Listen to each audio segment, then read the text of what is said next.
దేవుని సేవకుడు ఒకాయన ఇలా చెప్పాడు. మనిషి తన చిత్తాన్ని బట్టి చూస్తే ఒక అసమర్థుడు. దేవునికి అంగీకారయోగ్యమైన చిత్తం అతనికి లేదు.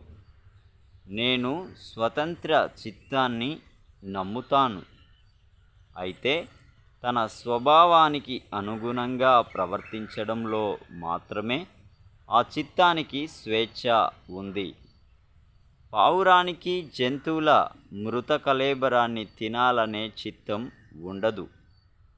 కాకికి పావురంలా శుభ్రమైన ఆహారం తినాలనే చిత్తం ఉండదు. పావురపు స్వభావాన్ని కాకిలో ప్రవేశపెడితే అది పావురపు ఆహారం తింటుంది. సాతానుకు పరిశుద్ధత గురించిన చిత్తం లేదు, ఉండబోదు కూడా. దేవునికి దుష్టత్వం చేయాలనే చిత్తం ఉండదు.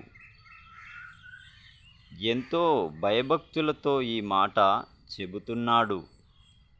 పాపపు స్వభావం కలిగిన వ్యక్తికి దేవునికి అనుగుణమైన చిత్తం ఎన్నడూ ఉండదు.